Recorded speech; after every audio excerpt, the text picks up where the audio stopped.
조금 전에 너무 큰 인식의 차이 때문에 좀 화가 많이 났었습니다. 제가 그 전시물을 둘러봤을 때 어설픈 일어 실력으로 떠듬떠듬 읽어봤더니 제가 그때 느꼈던 느낌은 부끄러움이었습니다. 그리고 이것을 저만이 아니라 세계 각국에서 여기를 구경 온 사람들이 그걸 보고 내용을, 요즘은 이게 번역이 잘 되잖아요. 내용을 확인한다면 그들이 한국 사람들을 어떻게 받아들일 것인가, 이거는 두 번 죽이는 일이다라는 생각을 했습니다. 그런데 이거를 외교부에서는 성과라고 이야기를 계속하는 겁니다. 성과라고 말씀드리진 않았습니다. 예, 잠깐 기다려주세요.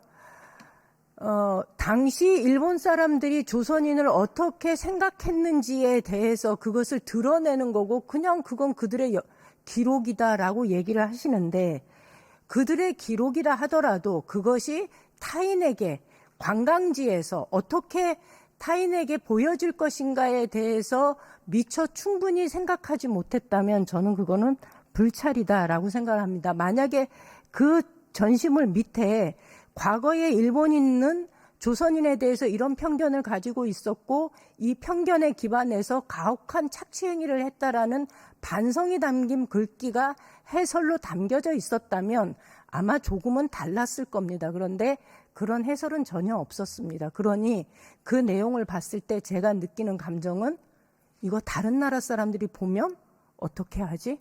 우리 후손들이 보면 어떡하지? 이런 생각이 좀 들었던 겁니다. 대한민국 국민들이 가질 일반적인 상식적인 생각에 기초했을 때 저는 그것이 전시되는 것에 동의를 했다는 외교부의 결정에 대해서 굉장히 실망스러웠다는 얘기를 드리는 겁니다. 그런데 9월 1일부터 여러 차례 외교부의 이 등재와 관련돼서 발언을 발표한 걸 보면, 제가 사실 보도자료가 굉장히 이례적으로 길게 나와서 꼼꼼하게 읽어봤습니다. 그런데 외교부에서 이 보도자료 낸 것에 보면은 실제로 일본은 강제 동원이라는 말을 한 번도 기록하겠다는 얘기 하지 않았습니다. 그런데 장관께서는 방송에 나와서 다음과 같은 이야기를 하셨습니다. 그래서 강제 동원, 거기에 협상에 치중하면 또 다른 전시물 내용 형편없어질 수 있다. 그리고 만약에 이런 얘기도 하셨습니다. 강제성 명시를 포기했거나 확인하지 못한 상태에서 협약했다면 외교부 장관직에서 사표를 내야 한다. 사표 내셔야 합니다. 사과하셔야 됩니다. 이상입니다. 저에게 답변할 기회를 주시겠습니까? 네, 외교부 장관님 답변하십시오.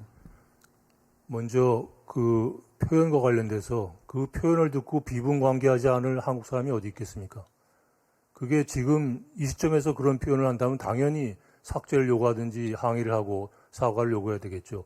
그러나 그것은 100년 전에 사도황산을 관리하고 일했던 일본인들이 한국인을 어떻게 봤는지를 보여주는 그 인식의 수준을 보여주는 것이고, 그것이 100년 전에 기록으로 남아있는 것입니다.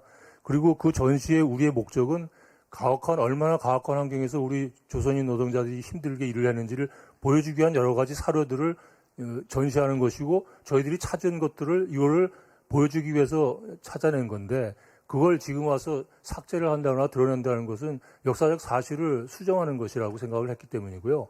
그걸 보고서 비분관계하지 않을 사람이 어디 있으며, 다만 그것이 영어로 번역되지 않은 것은 나름대로 임미 의원님이 갖고 있는 그런 걱정을 어느 정도 공유했기 때문이라는 것만 한 말씀 드리고요.